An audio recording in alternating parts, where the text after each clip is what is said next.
আপনি কি জানেন একজন মানুষ কিভাবে বৃদ্ধর দিকে ধাবিত হচ্ছে? অবশ্যই একজন আশরাফুল মাখলুকাত হিসাবে আপনাকে আমাকে চিন্তাশীল হিসেবে মানুষ নিয়ে কি একটুবার চিন্তা করা, আমাদের দৈহিক বিষয়গুলো নিয়ে কি চিন্তা করা উচিত নয়? অবশ্যই আমি মনে করি। এ ব্যাপারে আসুন আজকে আমরা আলোচনা করব পবিত্র কোরআন কারীম এবং বিজ্ঞান থেকে। আল্লাহ সুবহানাহু ওয়া তাআলা পবিত্র কোরআন কারীমে বলছেন, সুম্মা খালাকনাল নুতফাতা আলাকাতান ফাখালাকনাল আলাকাতা মুগগাতান ফাখালাকনাল মুগগাতা ইযামান ফাকাসামনাল ইযামা লাহমা সুম্মা আনশানাহু খালকান আখার ফাতাবারাকাল্লাহু আহসানুল খালিকিন সুম্মা ইন্নাকুম বাদা যালিকা লামায়াতুন। আল্লাহ সুবহানাহু ওয়া তাআলা পবিত্র কোরআন কারীমের সূরা মুমিনুন 23 নম্বর সূরায় 14 এবং 15 নম্বর আয়াতে কারিমায় বলছেন, কে বলছেন?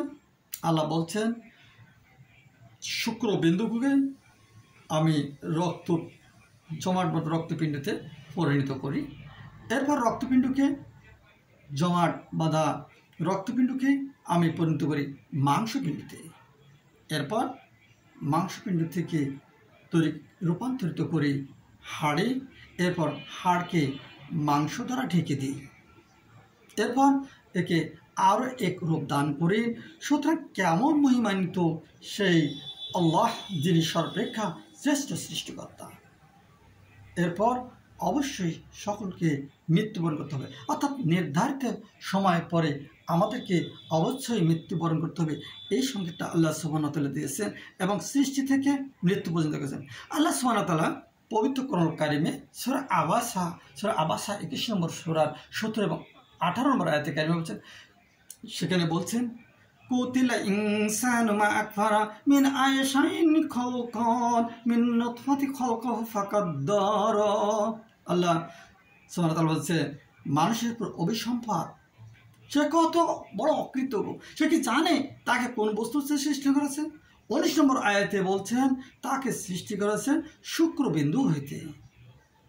তার মানে আমাদের সৃষ্টি বিষয়টা আমরা জানলাম এবং আমাদের পৃথিবীতে আসা আমরা প্র্যাকটিক্যালি দেখছি যে মানুষ আমরা শুক্রবিন্দু থেকে সৃষ্টি, এবং আমরা বাহ্যিকভাবে যদি দেখি খুব দুর্বল থেকে মানুষ পৃথিবীতে আসে এবং আস্তে আস্তে সে যৌবনপ্রাপ্ত হয় এবং আস্তে আস্তে সে পৃথিবী থেকে চলে যায়। অর্থাৎ সমস্ত পৃথিবী যদি আপনি খুঁজেন, পৃথিবীর কোনো জায়গায় কোথাও অনন্তকালের জন্য একজন মানুষ বেঁচে আছে অথবা 10,000 20,000 বছর ধরে বেঁচে আছে, এর কোনো রেকর্ড নেই। বিজ্ঞানের অনেক আবিষ্কার হয়েছে, এমন কোনো আবিষ্কার এখনও দাঁড় হয়নি যে ব্যাকটেরিয়া ভাইরাস থেকে মুক্ত রেখে একটি মানুষকে অনন্তকাল ধরে জীবিত রাখতে পারে। এ ব্যাপারে যদি আমরা চিকিৎসা বিজ্ঞান দেখি যে মানুষের এই যে বৃদ্ধ হয়ে যাচ্ছে, মৃত্যুর দিকে এগিয়ে যাচ্ছে, এটা কিভাবে সম্ভব? আমরা দেখব মানুষের শরীরে ক্যাটাবলিজম, অ্যানাবলিজম এবং ফ্রি রেডিক্যালস রয়েছে। ক্যাটাবলিজমের কাজটা হলো মানুষের নির্ধারিত একটা সময় পর্যন্ত মানে দৈহিক এবং মানসিক বৃদ্ধি সাধিত হবে। পাশাপাশি একটা নির্ধারিত সময় পরে ক্যাটাবলিজম কাজ যখন থেমে যাবে, তখন অ্যানাবলিজমের কাজটা তখন শুরু হয়ে যাবে এবং নির্ধারিতভাবে তাকে আস্তে আস্তে যে শারীরিক এবং মানসিক যে বৃদ্ধি করেছে, এই বৃদ্ধিটা আস্তে আস্তে হ্রাস পেতে থাকবে। পাশাপাশি আছে ফ্রি রেডিক্যাল, যেটি আপনার আমার অর্থাৎ সমস্ত মানুষের দেহগুলোকে আস্তে আস্তে ভেঙে দিয়ে মানুষকে শারীরিক এবং মানসিকভাবে দুর্বল করবে। আপনারা খেয়াল করবেন, আমাদের আত্মীয়স্বজনের মধ্যেও একজন চাঙ্গা মানুষ আপনি দেখলেন, আবার কিছুদিনের মধ্যে দেখবেন তিনি লাঠি ঢোকা দিয়ে লাঠিতে ভর করে উনি চলাফেরা করছেন এবং সময়ের তাগিদে উনি পৃথিবীতে চলেছেন। সম্মানিত আমার ভাই ও বোনেরা, এখান থেকে আমাদেরকে শিক্ষা নেওয়া উচিত নয়। মানুষ এককভাবে পৃথিবীতে চলাফেরা করতে পারেন না, মানুষের সাথে সর্বদাই কোনোভাবে আল্লাহ সুবহানাহু ওয়া তাআলার অবশ্যই সংযোগ রয়েছে। যেমন একটি গৃহপালিত পশুর সঙ্গে যেমন দাঁড়ো বা দড়ির সাথে যেমন সম্পৃক্ত আছে, আল্লাহ সুবহানাহু ওয়া তাআলার সাথে প্রতিটি মানুষের সংযুক্ত রয়েছে এবং তিনি সার্বিকভাবে মানুষকে এমনই একটি কার্যক্রমের মধ্যে দিয়েছেন, কোনো মানুষ পৃথিবীতে ইচ্ছাকৃতভাবে বেঁচে থাকা কোনোভাবেই সম্ভব নয় যদি সেই মহান আল্লাহ সুবহানাহু ওয়া তাআলার রহমত বরকত না থাকে। যদি তাই থেকে থাকে, আপনি কি মনে করেন আপনাকে আমাকে পৃথিবীতে এমনি ইয়ারকি বা খেলা তামাশা ছলে কি সৃষ্টি করছেন? মোটেও নয়। তিনি আমাদেরকে সৃষ্টি করেছেন আশরাফুল মাখলুকাত হিসেবে, সৃষ্টির শ্রেষ্ঠ জীব হিসাবে। তার মানে এই আপনি খাইবেন, দাইবেন, আনন্দ ফুর্তি করবেন এমনটার জন্য নয়।